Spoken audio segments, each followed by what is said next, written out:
And ladies and gentlemen, we're coming to the session I'm really looking for, just because it's the core of our track today. Are we ready for AI? And just as a very short wrap-up from our yesterday's AI track, Anke is saying, referring to Airbnb, it may take 3 years since we see agentic shopping.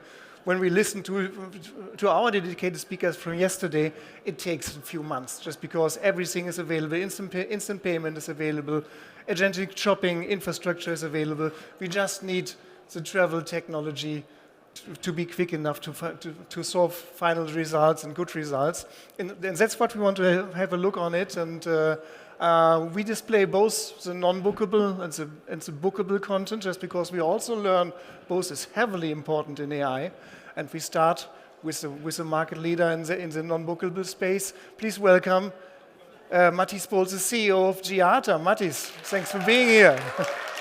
Can you hear me? Yeah, very good. Thank you very much, Dirk. Absolutely. Hi, everyone. Where Dirk asked me to get on stage on Thursday afternoon, 4 p.m., this is probably a very challenging time slot, simply as you're competing with all the drinks outside. But you being here tells me that you are taking AI very serious, and honestly, I believe that is what the entire industry should do. There's a saying, AI is only as good as the underlying data, and I agree with that. However, in travel, data is not just data. Data equals expectations. And if expectations break, experience break, trips break.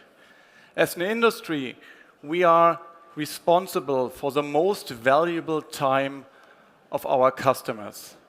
The summer vacations, their business travel. And we are responsible for the biggest investments they're making throughout the year. So we need to make sure bookings are accurate and they have the experience they expect from us, whether they book offline, online, or via agentic AI. My name is Matthijs. I spent the last 20 years building Booking.com and Get Your Guide, and I'm now the CEO of GIATA. At GIATA, we are building the foundational data layer for travel. Let's go back in time. For more than 10 years, we are making two promises to the industry. The promise of the connected trip, meaning you book your flight, your hotel, your rental car, your activity, your spa treatment, and the restaurant in one go, and in one piece moves. Your flight is delayed, immediately everything will be updated and you get a new itinerary. And we made the promise of personalization.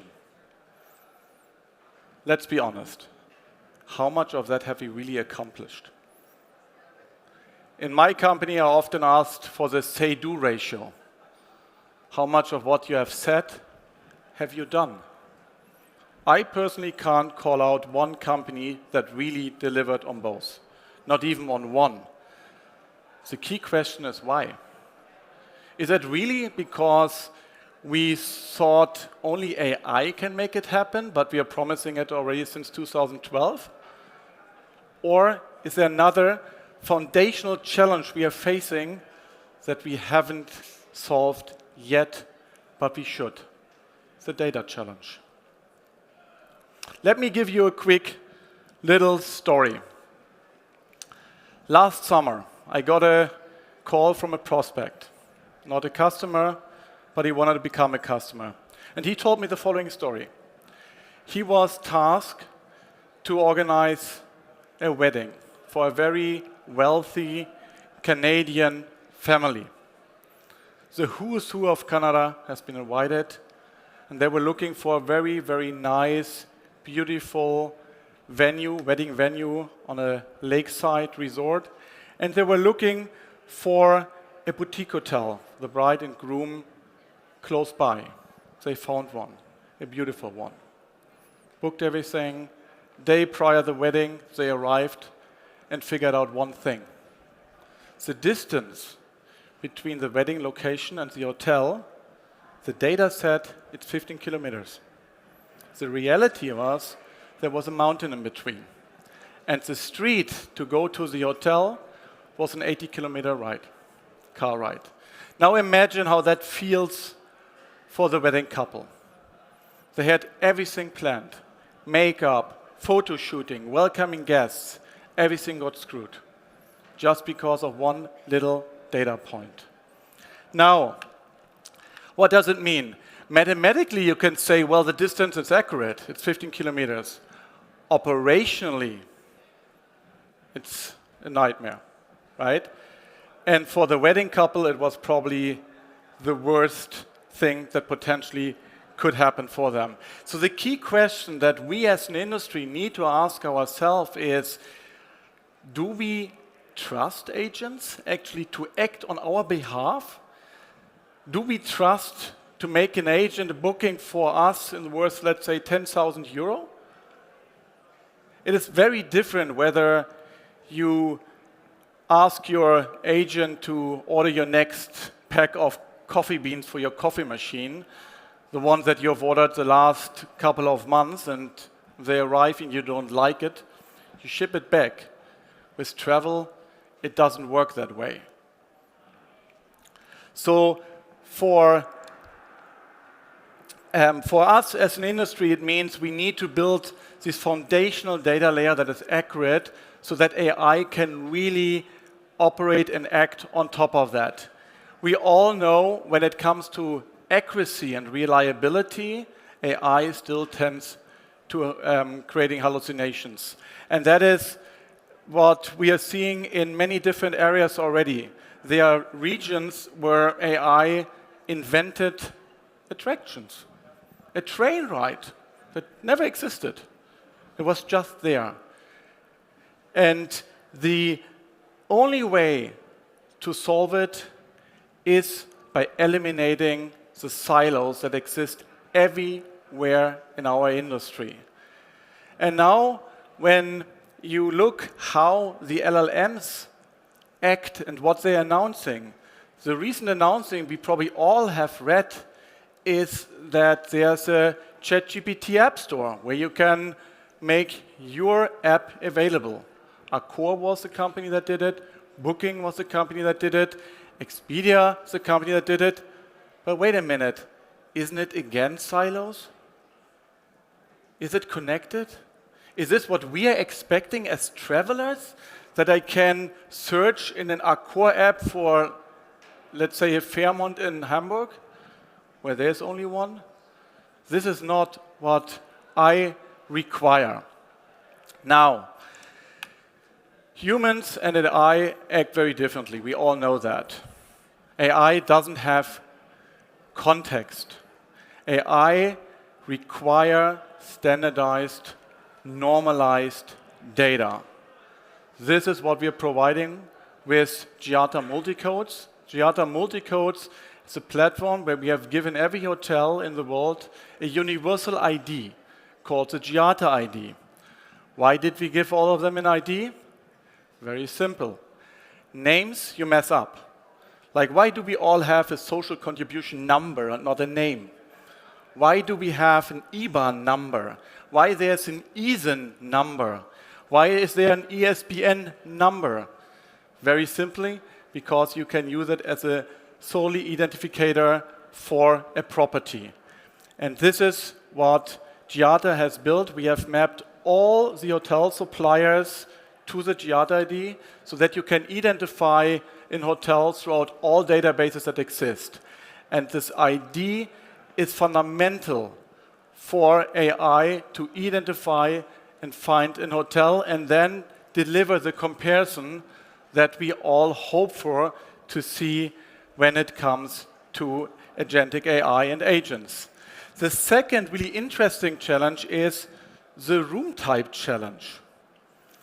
When you look into many suppliers that are offering hotels, all of them, whether it's legacy or marketing reasons because they don't want to be comparable, they call room types differently. Standard room, premium room, standard room balcony, superior room. Also, the hotel might only have 5 or 6 rooms. You end up for one hotel, when you look into the room types of 9 suppliers, with more than 130 different room type combinations. Now, how can AI make sense out of it? How can it compare it? It's impossible. We are solving that with room type mapping, where we map all these room types together and allow AI and businesses already nowadays to find the best rate on every room type for any supplier that exists. For hotels, there's another challenge. Hotels, in my view, have lost the ownership over the narrative long time ago.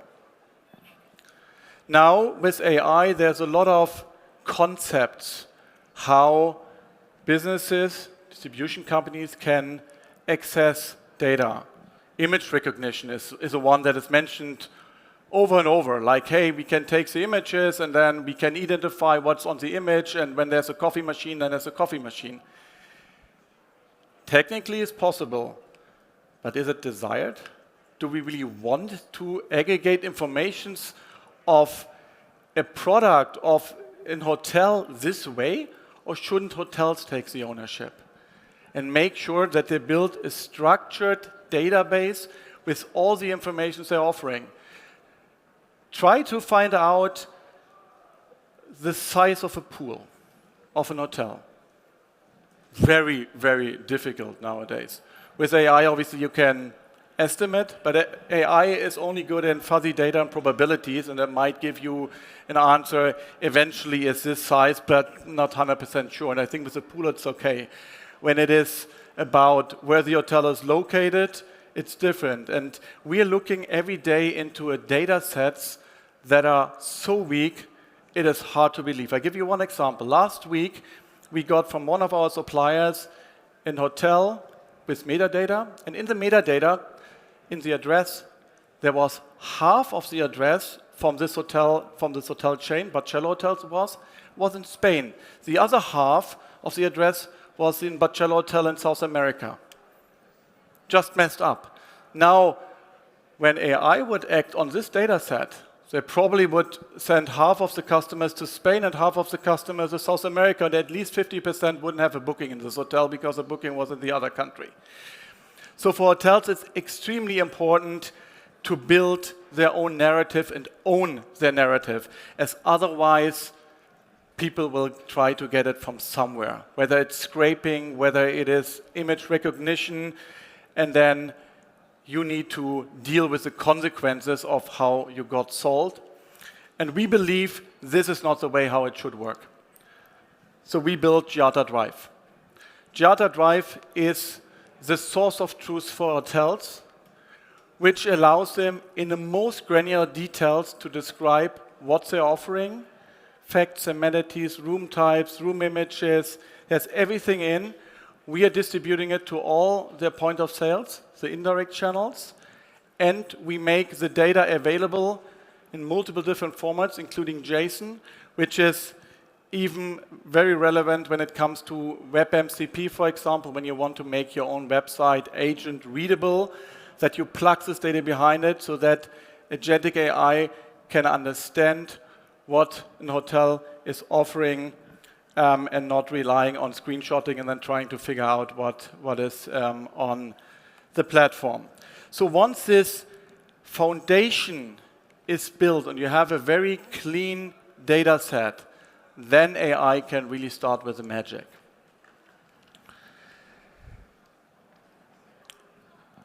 We acquired last summer a company which is called SmartSeer. What SmartSeer does, it's an AI decisioning platform.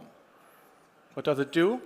It helps to profile visitors of your website and gives you in milliseconds an idea what they're looking for, how much are they willing to spend, how likely is it that they are churning, and in what context do they want to travel.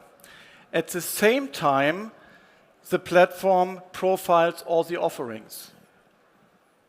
Not what an hotel, for example, says, which their target audience is, but what is seen in the data.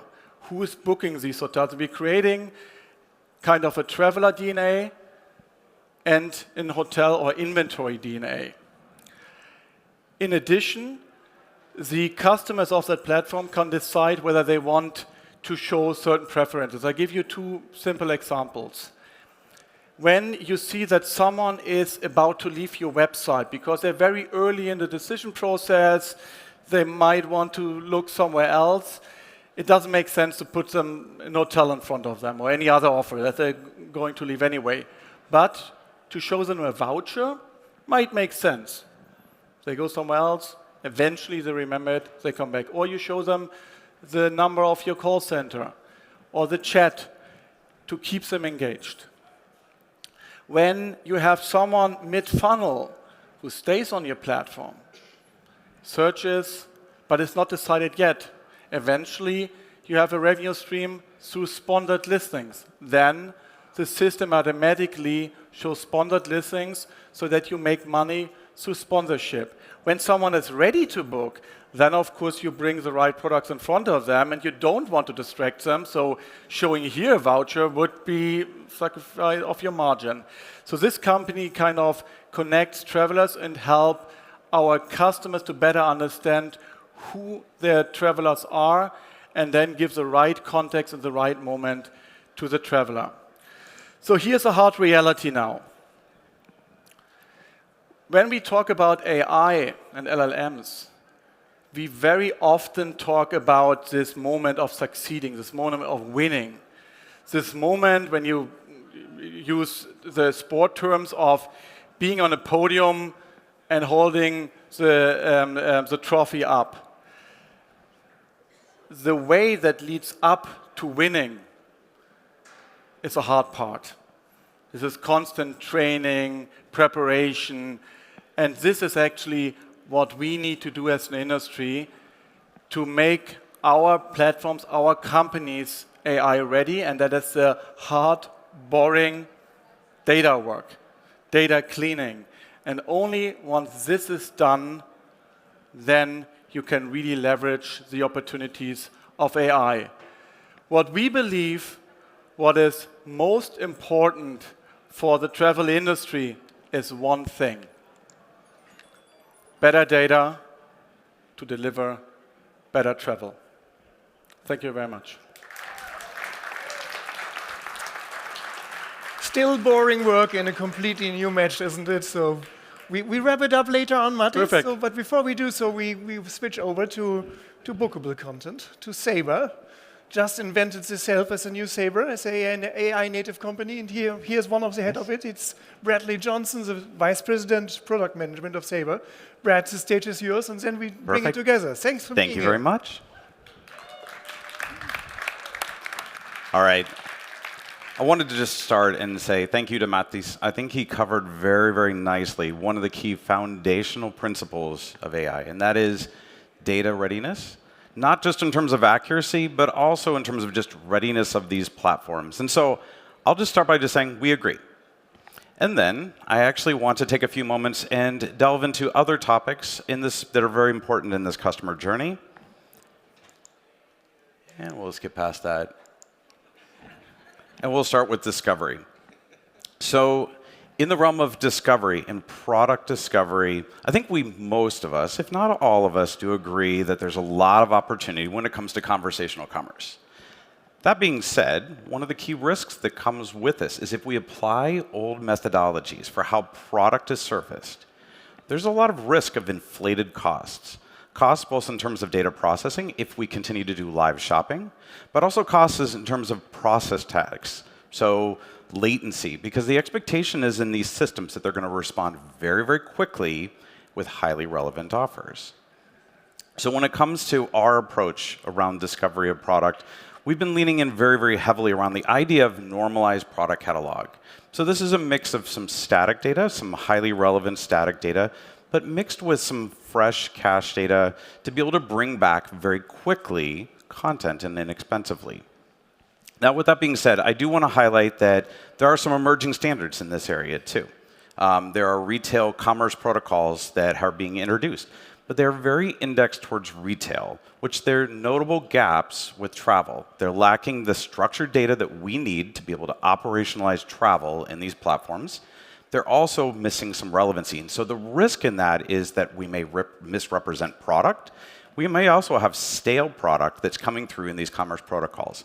And so I'll just comment that in this area, beyond the opportunity for you to engage with Sabre around what we offer, I'd actually like to also call on other thought leaders in this space to partner with us and engage in improving commerce protocols to be more relevant in the travel space. So next up, from a retailing standpoint. So now that the product is discovered, how do we better match the travelers with highly relevant contextual offers? Well, in our user studies, we've actually found that travelers are very willing to share data if they can understand better the value that that gives them and also feel very safe with how that data is protected. So when it comes to retailing, one of the areas that we've been having engagements with our partners on is think differently in terms of the offers that you're surfacing in these spaces. Realize that just because this is a distributed platform, these might be platforms that you don't fully control, doesn't mean that you don't have an opportunity to match travelers with offers that are highly relevant and are going to entice them to engage with you in these platforms. So speaking of engagement, so I think we would all agree that the moment that this becomes very interesting is when inspiration turns into action, when somebody is enticed to actually make that purchase. And that's why it's very important, too, we believe, to keep the customer in the funnel. Have them engage in the tool of choice that they started in. This means that the experience is going to be different. Conversational commerce is going to drive different input and output, and we've been encouraging people to think about that very differently as well. And so at Sabre in particular, we've been thinking about how you flip the model. So it's moving away from a traditional online booking tool experience where you have a form or a filter that drives a request to an API and a response, heavy process tax that goes through this, and the customer churns. But instead flipping that model and starting to introduce agentic-friendly workflows. Those agentic-friendly workflows can help balance the areas of opportunity with automation with human in the loop. And that's a situation where you can start to reduce errors by interrogating the human when you have questions that you need to have answered. It gives you that very nice balance between those areas. And it also allows for us to introduce supplier value through those very selective points of interaction. All right, so checkout. So now this is where the money changes hands. We've highlighted in the past the risks that come with referral to external sites. And this is very prevalent in this space, where you go all the way through your process, you find the product that you're looking for, and it's linked out to an external site. Best case scenario, it's an inconsistent experience. Worst case scenario, you start all the way over again. And that's going to drive customer dissatisfaction with the process and leakage. And so when it comes to checkout, first and foremost, we believe, and we understand, this is very hard. It's very hard to bring back the highly relevant offers across multiple content sources, facilitate the whole reservation, secure payment, and so forth through the entire journey. But we believe that this is something that's important to keep inside of the channel and in the experience that the user expects. So starts with having secure payment providers that you trust. People that can process the payment securely, fraud detection capabilities, being able to help through the facilitation of reconciliation with the suppliers as well as reporting. This is a key pivotal part of this process. But in addition to that, one of the areas that we put a lot of energy behind is balancing deterministic workflows. A deterministic workflow is one that goes through the sequence of steps that are necessary to help facilitate this interaction with extensibility, because we know all of our partners have different needs. And so being able to configure to hit those needs as opposed to bespoke development. And that allows for you to keep them in channel all the way through the booking process. And then our favorite topic, servicing. This is one of those areas that drives a lot of cost without a lot of value. It is easily the biggest opportunity when it comes to agentic AI in terms of driving out cost out of the operation. So when it comes to servicing, first and foremost, I'll just bring this back full circle into data. If you don't have the structured data there to support customers, you're going to drive errors and you're going to drive dissatisfaction. So critically important that we've got strong data that's able to help facilitate servicing. We're putting a lot of energy around some of the basic use cases, being able to help customers through cancellations, through changes in those workflows where people can self-service their own bookings, drive satisfaction. But where we see a lot of opportunity in this space is when you start to moving away from reactive into proactive, starting to sense where disruptions can happen.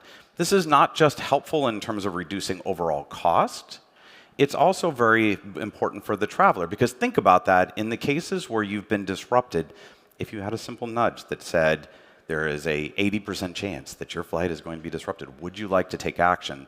So much better than you going through a process yourself and having to reaccommodate. All right, so before I advance, I'll just say this is not just theory. We believe very strongly, and we encourage all of you, lead, lean in, partner with people, find other leaders in this space, partner together, find the people who are very strong in these various areas, learn. You're going to get some things wrong. We're getting things wrong, and then adjust. Because this isn't some futuristic thing, the time is now. And I'd say one of the really exciting things in our journey with Agentic AI is some of the partnerships. We just announced a partnership with Mindtrip and PayPal where we're putting a lot of this into action.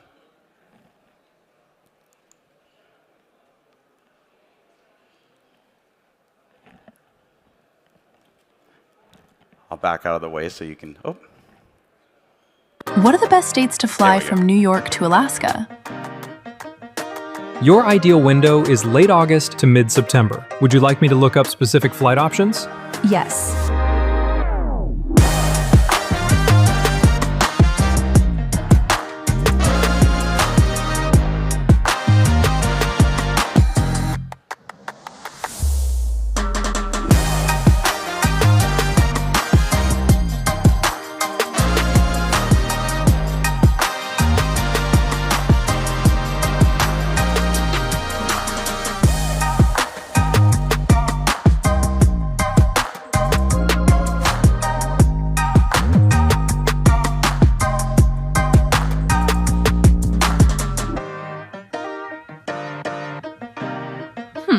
That was easy.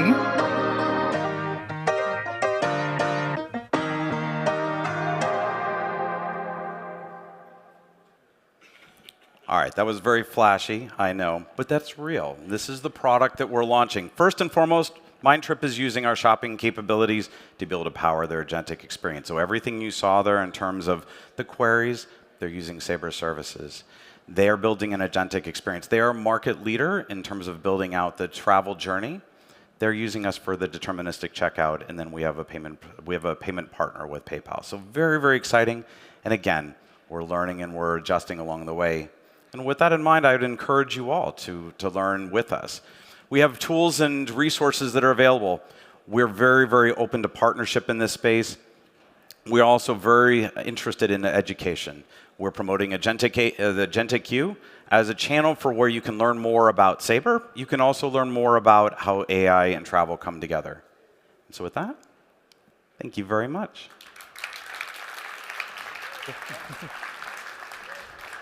Thank you, Brad. So impressive to see. Agentic shopping is real. So I think it's this was not a demo. It's available. Mindtrip, checkout via PayPal. It will be available very soon. Very soon. Very soon. We come to that soon. Yes, very soon. It's time for a wrap-up. Mattis, if you'd like to join us again, just because I think we have to sort it out a little bit.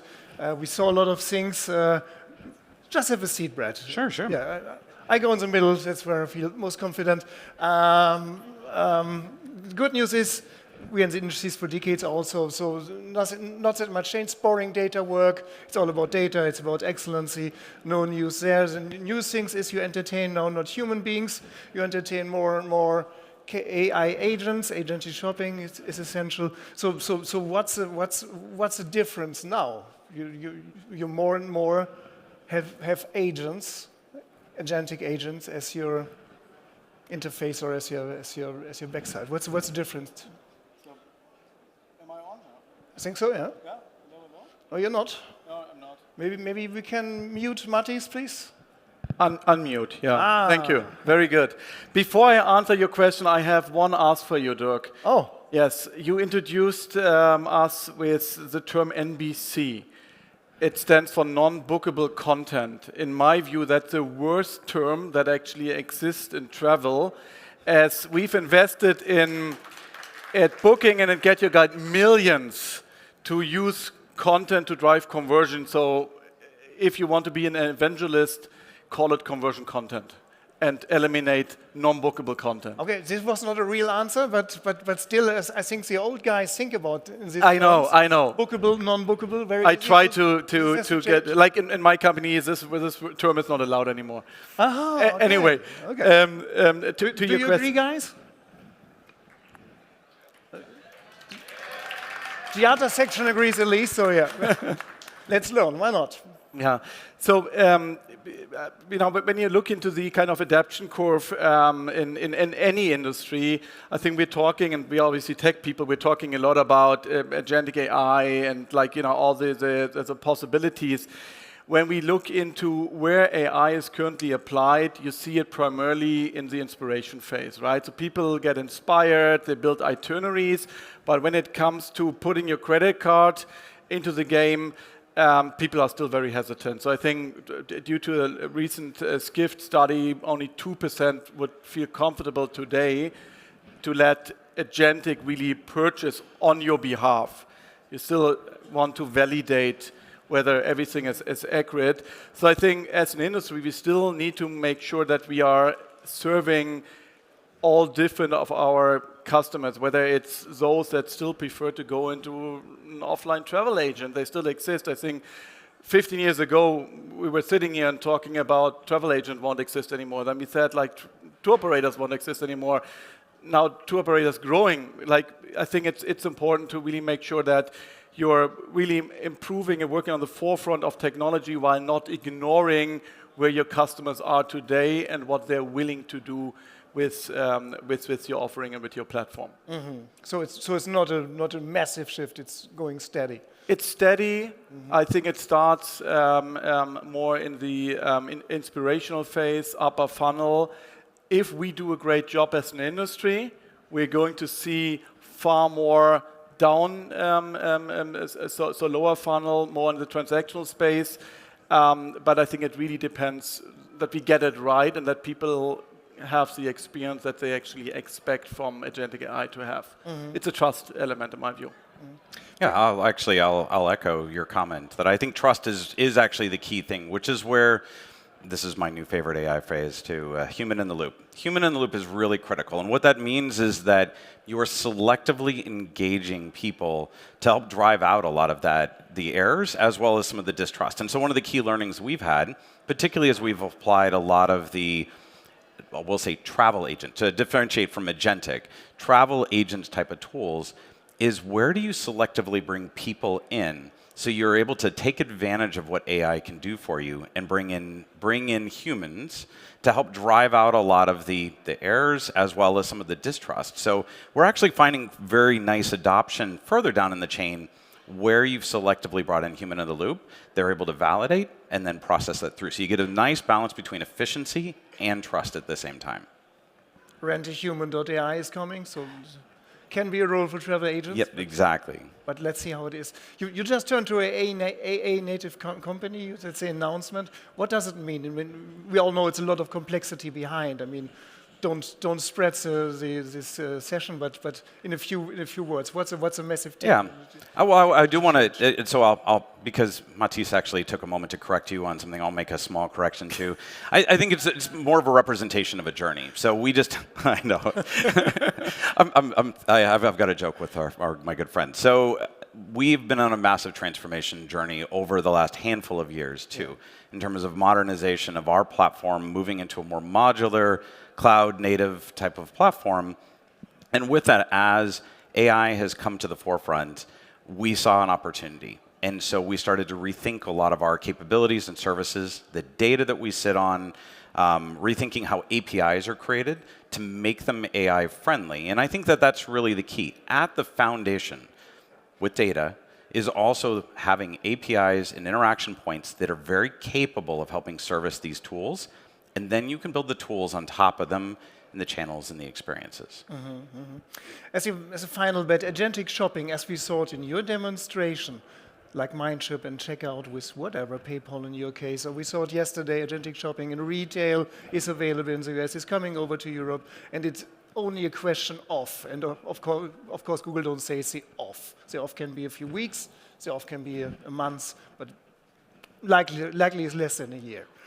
So what do you think, when will this be the relevant channel for travel bookings? What is your estimation, Brett? So I think we're there in terms of the early phase of agentic. So discovery, and I think that was something Matisse was sharing as well.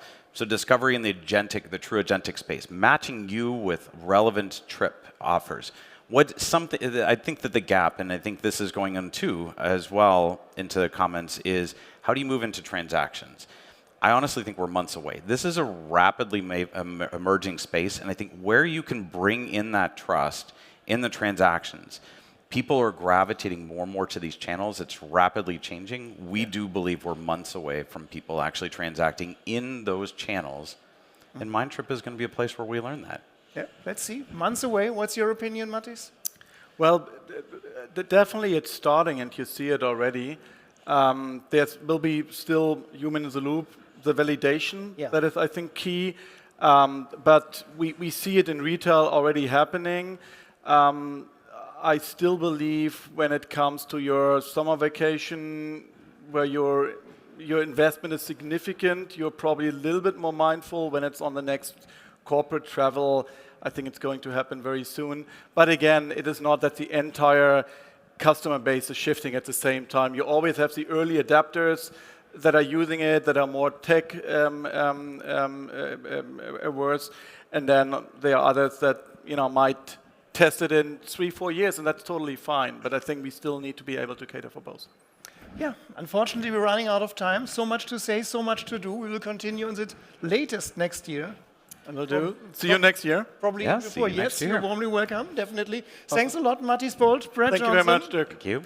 All the best to you. Thanks.